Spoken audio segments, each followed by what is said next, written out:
साथियों, पहले तो आप सबका यहाँ समय निकालकर आने के लिए शुक्रिया। जिस दल को सिर्फ 3.5% वोट मिला है, उसकी प्रेस वार्ता में इतने प्रेस के साथी आए हैं, तो ये दिखाता है कि कुछ तो काम हम लोगों ने सही किया होगा। हम लोग बिहार आज से 3.5 साल पहले व्यवस्था परिवर्तन के संकल्प से आए थे। एक ईमानदार प्रयास किया है और उसमें बिल्कुल सफलता नहीं मिली, ये मानने में कोई गुरेज नहीं है। व्यवस्था परिवर्तन के जिस अभियान को लेकर चले थे, व्यवस्था परिवर्तन की बात तो छोड़िए, सत्ता परिवर्तन भी हम लोग नहीं करा सके, लेकिन बिहार की राजनीति को बदलने में जरूर थोड़ी बहुत भूमिका हम लोगों की बनी है। तो हम लोगों से जरूर कुछ गलती हुई होगी, हम लोग के प्रयास में, हम लोग के सोच में, हम लोग के बताने के तरीके में जरूर कुछ गलती रही होगी कि जनता ने हम लोग को नहीं चुना है, जनता ने हम लोग पर वो विश्वास नहीं दिखाया। तो उसकी जिम्मेवारी जो है वो पूर्णतः मेरी है, प्रशांत किशोर की है, और वो जिम्मेवारी मैं 100% अपने ऊपर लेता हूं कि मैं बिहार की जनता को, अपने साथियों को, इस व्यवस्था से जुड़े हुए लोगों को, जिस प्रयास से हम लोग जुड़े थे, जिस प्रयास को करना चाहते थे, उससे उनका विश्वास उस पर मैं नहीं जीत पाया। हम लोग सामूहिक तौर पर हारे हैं और आत्मचिंतन का समय है, हम लोग भी चिंतन करेंगे। जो लोग जीत कर आए हैं उनको खूब बधाई। जनता ने अपने लिए अपना रास्ता चुना है, अपने लिए सरकार चुन ली है। अब नीतीश जी और भाजपा के लोगों पर जिम्मेवारी है कि बिहार में जिन बातों को लेकर वो सत्ता में आए हैं, बिहार में तरक्की हो, बिहार में भ्रष्टाचार से जो जनता जूझ रही है, भ्रष्टाचार खत्म हो, यहाँ पर लोगों के लिए रोजी रोजगार हो, और सबसे बढ़ के जो मुद्दा है पलायन का, बिहार से पलायन बंद हो। हम लोगों से जो गलती हुई है, जिन लोगों ने जन स्वराज के विचार पर इस सोच से इस प्रयास से जुड़कर एक सपना देखा था, एक उनकी सोच बनी थी, उनकी आशा की किरण जगी थी कि बिहार में एक नई व्यवस्था बनाई जा सकती है, उन सब के आशाओं पर, अपेक्षाओं पर, उनके सपनों पर खरा नहीं उतरने के लिए जो दोष है वो मेरा है। इसलिए मैं आपसे विनम्रता से आपसे माफी मांगता हूं कि मैं आपके सपनों के आधार के अनुसार, आपके सोच के अनुसार वो व्यवस्था बनाने में नाकामयाब रहा हूं। और प्रायश्चित के तौर पर मैं आज से 2 दिन के बाद 20 तारीख को गांधी विद्यारवा आश्रम में जो रास्ता गांधी जी ने बताया है, मैं अपने लोगों को, बिहार के लोगों को ये नहीं समझा पाया कि किस बात पर उनको वोट देना चाहिए, क्यों उनको नई व्यवस्था बनानी चाहिए। तो प्रायश्चित के तौर पर मैं अपने से विद्यारवा आश्रम में 1 दिन का उपवास, मौन उपवास रखूंगा। जो भी जन स्वराज के साथी हैं वो जहां पर है वहां, अगर वो समझते हैं कि हम लोग के प्रयास में, सोच में जो कमी रह गई, उसको सुधार के लिए प्रायश्चित के तौर पर हम लोग 1 दिन का सामूहिक उपवास रखेंगे। मैं खुद विद्यारवा, गांधी आश्रम विद्यारवा में रहूंगा, 24 घंटे का एक उपवास रखेंगे। गलती हम लोगों से हुई होगी, कमी रही होगी, लेकिन हम लोगों ने कोई गुनाह नहीं किया है। गलती हो सकती है, गुनाह नहीं है। वोट नहीं मिलना गुनाह नहीं है। मैं बिहार की जनता के सामने अपने साथियों के साथ बिल्कुल सर उठा के ये कह सकता हूं कि हम लोगों ने गुनाह नहीं किया है। जिस बिहार में पिछले 30-35 साल से सिर्फ जाति की राजनीति हुई है, वहां पर इस समाज में जातियों का जहर फैलाने का गुनाह नहीं किया है। हम लोगों ने बिहार में हिंदू मुस्लिम की राजनीति नहीं की है, लोगों को धर्म के नाम पर बांटने का गुनाह नहीं किया है। हम लोगों ने बिहार की गरीब जनता को, भोले वाले लोगों को पैसा देकर उनका वोट खरीदने का गुनाह नहीं किया है। जिन लोगों ने ये गुनाह किया होगा, अगर वो आज जीत भी गए हैं तो उनको उसका हिसाब देना ही पड़ेगा। वो आज दे या कल दे, वो होगा ही होगा। मैं पिछले 2.5-3 सालों में अपने वक्तव्यों में अक्सर महाभारत के चक्रव्यूह की, अभिमन्यु के वध की कहानी सुनाता रहा हूं। जिस धर्म युद्ध की बात हम लोग करते हैं, पांडवों के साथ स्वयं भगवान थे, स्वयं भगवान कृष्ण थे, फिर भी अभिमन्यु को घेर कर छल से मार दिया गया। लेकिन उसके आगे की भी कथा भी है कि अभिमन्यु को मार दिया गया, लेकिन उससे महाभारत नहीं जीता गया। महाभारत जीता तो अंत में वही जो सही रास्ते पर था, जो धर्म के साथ था। तो आप निश्चित जानिए कि जीत तो जन स्वराज की ही होगी। आज जरूर धक्का लगा है और उसके लिए जो कुछ भी कमी है उसको सुधारा जाएगा और उतनी ही ताकत से फिर खड़े होंगे। अगर आप ये कुछ लोग ये सोच रहे हैं कि मैं बिहार छोड़ दूंगा, तो आपका ये भ्रम है। अंग्रेजी में एक फ्रेज है, you are not defeated till you quit. जब तक आप छोड़ेंगे नहीं तब तक आप हार नहीं सकते हैं। तो प्रशांत किशोर की और जन सुराज में मेरे साथ जुड़े हुए साथियों की बिहार सुधारने की जो जिद है, उस जिद के सामने दूसरा कुछ भी इस जीवन में नहीं है। उस जिद से पीछे हटने वाले नहीं है। पूरी ताकत से, पूरी ईमानदारी से। लोग कह रहे हैं कि मैंने 3-3.5 साल में बहुत मेहनत किया है। तो जितनी मेहनत करते हुए आपने मुझे 3 साल में देखा है, उससे दुगनी मेहनत करेंगे और पूरी ताकत से लगेंगे। पीछे हटने का सवाल नहीं है। जब तक बिहार को सुधारने के अपने संकल्प को पूरा न कर लें, तब तक पीछे हटने का कोई सवाल ही नहीं है। अब चुनाव के परिणामों को लेकर जो बात है, उस पर बहुत विवेचना हो रही है। आपने भी कहा, बड़े बड़े विशेषज्ञ आकलन कर रहे हैं। कोई बता रहा है कि पैसे से जीत लिया गया, कोई बता रहा है कि लालू जी के डर से ध्रुवीकरण हुआ इसलिए जीता गया। कुछ लोग बता रहे हैं कि जातियों की बात अभी पूरी तरह खत्म नहीं हुई। मैं यहाँ चुनाव के विश्लेषण के लिए नहीं बैठा हूँ, लेकिन एक बात तो बिल्कुल स्पष्ट है कि पहली बार स्वतंत्र भारत के इतिहास में और खासकर बिहार में पहली बार ऐसा हुआ है कि कोई चुनाव जिसमें सरकार ने करीब करीब 40,000 करोड़ रुपया जनता के पैसे को खर्च करने का वादा किया है। और मुझे लगता है कि वही एक कारण है जिसकी वजह से एनडीए को इतना बड़ा बहुमत मिला है। मैं सिर्फ आपके ध्यान में लाना चाहता हूं कि 10,000 रुपए की बड़ी चर्चा हो रही है। लोग बता रहे हैं कि 10,000 पर लोगों ने वोट बेच दिया। बिल्कुल नहीं है, ये बात सही नहीं है।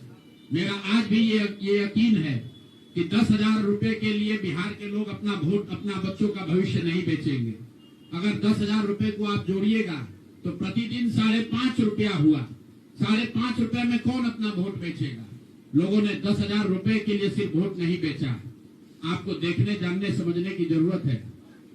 और इस पर ये बहस भी हो रहा है। सत्ता में जो लोग आए हैं वो कह रहे भैया हम तो सरकारी योजना चला रहे थे। जो विपक्ष में है वो कह रहा है हम योजना नहीं चला रहे थे, आप पैसा देके वोट खरीद रहे थे। इसका कोई अंत नहीं है, इस बहस का कोई अंत नहीं है। चुनाव आयोग पर लोग टीका टिप्पणी कर रहे हैं, वो चुनाव आयोग का विषय है। बिहार के बेटा होने के नाते, बिहार के नागरिक होने के नाते मेरा बस एक ही प्रश्न है। हर विधानसभा क्षेत्र में 60 से 62,000 लोगों को कम से कम 10,000 रुपया सीधे तौर पर सरकार ने दिया है। सिर्फ 10,000 रुपया नहीं दिया, ये कहा कि आपको स्वरोजगार के लिए 2 लाख रुपया दिया जाएगा और उसकी पहली किस्त के तौर पर, बयाना के तौर पर 10,000 रुपया उसको दिया गया। और पूरा सरकारी तंत्र लगाया गया लोगों को ये बताने के लिए कि अगर आप एनडीए को वोट देते हैं तो आपको 10,000 रुपए के साथ साथ आने वाले 6 महीनों में 2 लाख रुपए तक की सहायता मिलेगी। इसको करने के लिए पूरा सरकारी तंत्र लगा। जीविका की दीदियों को बैठाया गया। जितने यहाँ पर आशा आंगनवाड़ी सेविकाएं हैं उनकी सैलरी, उनका मानदेय बढ़ाकर उनको जोड़ा गया। लोग कह रहा है भैया काडर कहाँ है? मेरे भाई 2 लाख लोगों को, आप ध्यान रखिए, सिर्फ 10,000 रुपए लोगों को नहीं दिया गया है। हर विधानसभा में, मैं बहुत जिम्मेवारी से जो सरकारी आंकड़ा है वही बता रहा हूँ, हर विधानसभा में 60 से 62,000 महिलाओं को 10,000 रुपया दिया गया है। करीब करीब 1 लाख आंगनवाड़ी सेविका, आशा वर्कर और ममता की से जुड़ी हुई महिलाओं को करीब करीब सरकार ने 10,000 करोड़ रुपया अलग से दिया है। इसके साथ ही विकास मित्र और टोला सेवकों को 25,000 रुपया एक बार में, और जो लोग प्रवासी मजदूर बाहर से आए उनको 5,000 रुपया दिया गया है कपड़ा के नाम पर। तो कुल मिलाकर 29,000 करोड़ रुपया, करीब करीब 29,000 करोड़ रुपया बांटा गया है। 40,000 करोड़ रुपए की योजनाओं की घोषणा की गई है। अब हम यहाँ इसलिए नहीं बैठे हैं ये कहने के लिए कि इसी वजह से हम लोग चुनाव हार गए। मेरा अब सीधा सरकार से एक आग्रह है कि आपने 2 लाख रुपए देने का वादा किया है, जनता ने आपको मत दे दिया, अब आप सत्ता में बैठे हैं, तो कृपा करके जो 1.5 लाख महिलाएं, 1.5 करोड़ महिलाएं हैं जिनको आपने 10,000 रुपया दिया है, उन सभी महिलाओं को अगले 6 महीने में 2 लाख रुपए तक देने की व्यवस्था कीजिए, क्योंकि अगर वो हो जाएगा तो बिहार से बेरोजगारी दूर हो जाएगी, बिहार से पलायन बंद हो जाएगा। और अगर आपने ये नहीं किया तो ये बिल्कुल स्पष्ट हो जाएगा कि आपने ये 10,000 रुपया किसी योजना के तहत नहीं दिया था, सिर्फ और सिर्फ वोट खरीदने के लिए दिया था। तो वोट खरीदने के लिए पैसा दिया गया है कि किसी योजना के तहत पैसा दिया गया है, सरकारी योजना के तहत, इसका प्रमाण इस बात पर है कि आने वाले 6 महीने में सरकार ने स्वरोजगार के नाम पर जो पैसा जारी किया है, उस क्षेत्र में और पैसा और मदद जारी की जाती है या नहीं की जाती है। हम लोग एक भी विधायक न जीते कोई बात नहीं, जन सुराज। और कई लोगों का सवाल है नीतीश कुमार को 25 सीट आने की बात है, तो मैं आपके सामने घोषणा कर रहा हूं कि जो 25 सीट हमने बात कही थी उस पर बिल्कुल कायम है। अगर नीतीश कुमार ने, उनकी सरकार ने ये वोट खरीदा नहीं है, इनको 2-2 लाख रुपए दे दे, मैं बिल्कुल राजनीति से संन्यास ले लूंगा, उसमें कहीं कोई दिक्कत नहीं है, कहीं कोई दिक्कत नहीं। बिहार के 1.5 करोड़ लोगों को 2-2 लाख रुपया नीतीश कुमार दिलवा दे, मैं मान लूंगा कि हमारे आकलन में गलती थी, हमारी गलती थी। और हमारे आकलन की बात छोड़िए, अगर बिहार से बेरोजगारी दूर हो जाए, पलायन बंद हो जाए, 1.5 करोड़ परिवार, टोटल 2.5 करोड़ परिवार में अगर 1.5 करोड़ परिवार की गरीबी दूर हो जाए, तो प्रशांत किशोर को विधायक बनने की, राजनीति करने की कोई जरूरत नहीं है, हम दूसरा काम कर सकते हैं। तो आपका अगर ये सवाल है कि 25 सीट की बात है, बिल्कुल 25 सीट से ज्यादा नीतीश कुमार को ना आना चाहिए था, ना आता। एक ही फैक्टर है, ये पैसा बांटकर जो वोट आपने खरीदा है, खरीदने का आप पर इल्जाम है। तो इसको आप इतने 20 साल से आप मुख्यमंत्री हैं, तो आप इस इल्जाम को धो दीजिए। अगले 6 महीने में 1.5 करोड़ लोगों को, 1.5 करोड़ परिवार को स्वरोजगार की व्यवस्था कर दीजिए। और अगर नहीं कीजिएगा तो हम लोग यहीं पर हैं। मैं आपके सामने एक नंबर जारी कर रहा हूं, मेरा अपना व्यक्तिगत ऑफिस का 91-216, 91-216। जितने लोग हैं जिनको भी 10,000 रुपया का बयाना नीतीश कुमार सरकार ने, अधिकारियों ने, जीविका की दीदियों के माध्यम से दिया है, इस आश्वासन के साथ कि अगर आप नीतीश कुमार को, एनडीए को वोट देंगे तो आपको 2 लाख रुपया 6 महीना में मिलेगा। तो मेरे भाई अब समय चालू हो गया, आप आ गए हैं सत्ता में और हम लोग आराम से बैठे हुए हैं बिहार में। हर वो महिला, हर वो परिवार जिसको 2 लाख रुपया नहीं मिलता है, आप प्रशांत किशोर से संपर्क कीजिए, आप जन सुराज से संपर्क कीजिए। अब सलाह का समय खत्म हुआ, अब संघर्ष का समय शुरू होगा। हमने 3.5 साल लोगों को सलाह दिया है, हमने 3.5 साल लोगों को जाकर घर घर हाथ जोड़ा है, कभी वोट नहीं मांगा। लोगों को यही कहा कि अपने बच्चों के लिए वोट दो, अच्छे लोगों को जिताओ। लोगों ने अपने हिसाब से अच्छे लोगों को जिताया है। जिन मुद्दों पर जिताया है उसका मैं स्वागत करता हूं कि स्वरोजगार ही सबसे ज्यादा जरूरी है। उसका वादा एनडीए की सरकार ने किया है, नीतीश कुमार ने किया है, और 10-10 हजार रुपया बानगी के तौर पर, एडवांस के तौर पर उन महिलाओं को दिया है। तो अब अगले 6 महीना में उन सभी महिलाओं को, उन सभी परिवारों को नीतीश कुमार की स्वरोजगार का अवसर दे, उनको 2 लाख रुपए की मदद दे, ताकि वो 1.5 करोड़ परिवार के लोग बेरोजगारी से बाहर निकल सके, गरीबी खत्म कर सके और उनके बच्चे गुजरात में, तमिलनाडु में जाकर मजदूरी न करें। और अगर ये नहीं होगा तो हम लोग तो विधानसभा में हैं नहीं। जनता ने जो आदेश दिया है कि गांव-गांव घूमिए और लोगों की मदद कीजिए, तो जिनको भैया ये 2 लाख न मिले वो प्रशांत किशोर के पास चले आइए, जन सुराज के साथियों के पास आइए, आपकी आवाज बनकर, आपके साथ खड़े होकर ब्लॉक, पंचायत, डिस्ट्रिक्ट के ऑफिसेज में, सरकारी दफ्तरों में हम लोग चलेंगे।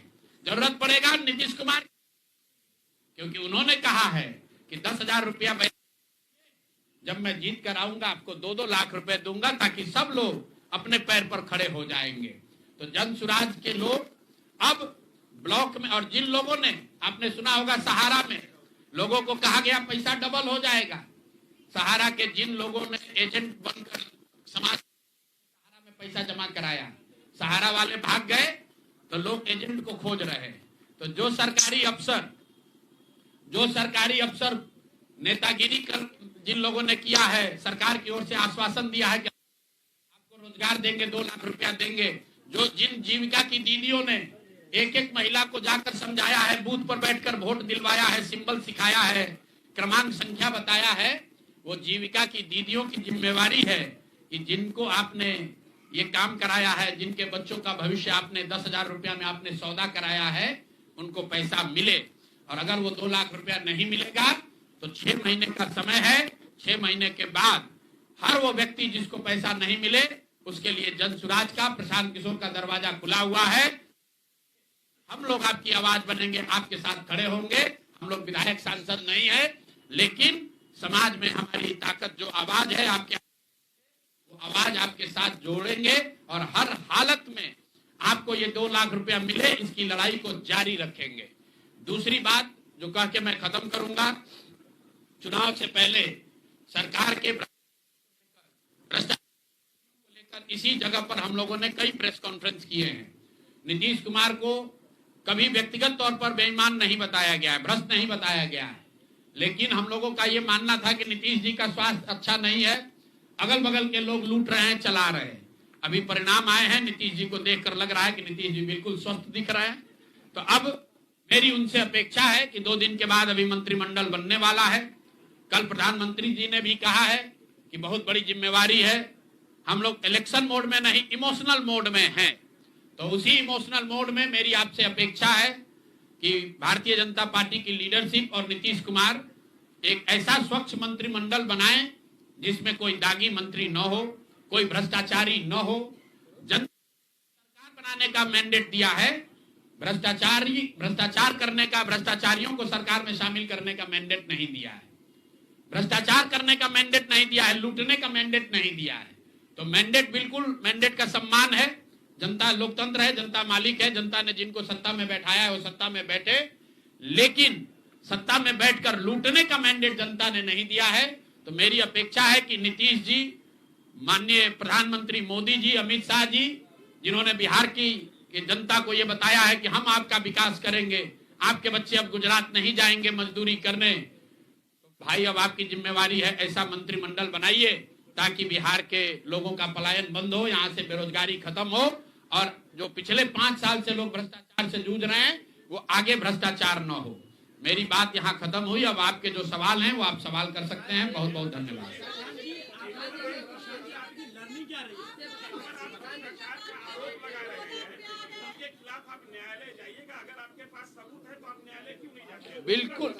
बिल्कुल जो बात हम लोगों ने पहले कही है, जिन नेताओं के बारे में कही है, उसमें कहीं पीछे हटने का सवाल नहीं है। मैंने आपको कहा था कि प्रेस के जरिए उसको बताया गया, ये अपेक्षा की गई कि सरकार में के जो मुखिया हैं उस पर एक्शन लेंगे, उन्होंने एक्शन नहीं लिया। दूसरा, जनता की अदालत में गए, जनता ने भी उन्हीं नेताओं को फिर से जिताकर भेज दिया। कई लोग जिन पर इसी जगह पर मैंने आरोप लगाया है, जिनके आरोपों की बात कही गई है, उनको जनता ने भारी मत से जिताकर भेजा है। तो भाई अब जिम्मेवारी है सरकार के मुखिया के तौर पर नीतीश कुमार जी ये तय करें कि वो लोग सरकार के हिस्सा होंगे कि नहीं होंगे। अगर होते हैं तो निश्चित तौर पर जनता के बीच में भी उनके खिलाफ जाएंगे और जहां जरूरत पड़ेगी कोर्ट में भी जाएंगे। 70,000 के सीएजी के मामले में जो सीएजी ने 70,000 रुपए के अनअकाउंटेड मनी की बात कही है, उस पर ऑलरेडी जन सुराज हाईकोर्ट में रीट हम लोगों ने फाइल किया हुआ है। जहां तक व्यक्तिगत मामले हैं, जिन 4 नेताओं के बारे में बात की गई है, जैसे ही मंत्रिमंडल बनता है और अगर वो लोग फिर से सरकार में शामिल होते हैं, सरकार के हिस्सा बनते हैं, तो हम लोग निश्चित तौर पर न्यायालय का दरवाजा खटखटाएंगे।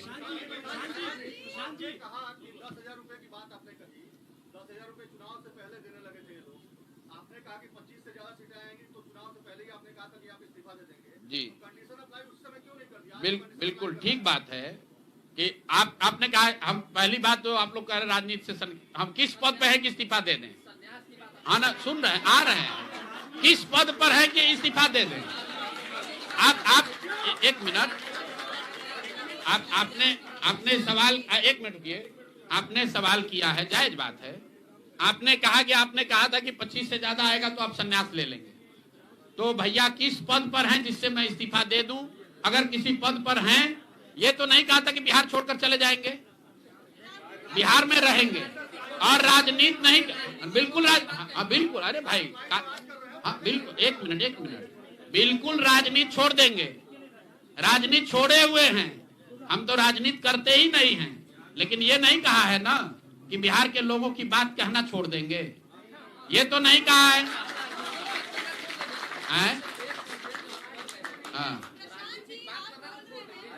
नहीं, आपने, ऐसा है, हमने कहा कि अगर 25 से ज्यादा सीट आएगा तो राजनीति छोड़ देंगे, बिल्कुल बात पर कायम है। लेकिन ये तो नहीं कहा कि ये 30,000 करोड़ रुपया में वोट खरीदेंगे। अब आप कह रहे नहीं, वोट उन्होंने नहीं खरीदा है, तो हमने कहा अगर नहीं खरीदा है तो 2 लाख रुपया दे दीजिए, हम बिल्कुल छोड़ देंगे। एक मिनट रुकिए, अरे सुन तो लो, सरकार क्या विज्ञप्ति पढ़ लो जिस पर सरकार ने, हाँ बिल्कुल, नहीं, ऐसा है, बिल्कुल हम भी सभी की बात नहीं कर रहे हैं। सरकार ने 1.5 करोड़ लोगों को 10-10 हजार रुपया दिया है और पूरे देश में इस बात पर बहस छिड़ी हुई है कि क्या ये 10 हजार रुपया वन टाइम देकर वोट खरीदा गया है कि किसी सरकारी योजना के तहत इस पैसा को दिया गया है। मैं ये कह रहा हूं कि मैं बिल्कुल ये मानने को तैयार हूं कि सरकार का ये एकाधिकार है, वो चाहे योजना शुरू कर सकती है। अंतिम महीने में किया, उसमें कोई दिक्कत नहीं है, हम उस बात में नहीं पड़ रहे हैं। इलेक्शन कमीशन ने चुनाव के दौरान ये पैसा बांटने दिया, ये उनकी गलती है, उस पर भी हम टीका टिप्पणी नहीं कर रहे हैं। हम तो ये कह रहे हैं कि जिस योजना के तहत आप जीत कर आए हैं उस योजना को लागू कर दीजिए। हम लोग को बिहार में रहने की भी जरूरत नहीं है, बिहार ही छोड़ देंगे, राजनीति की क्या बात कर रहे हैं?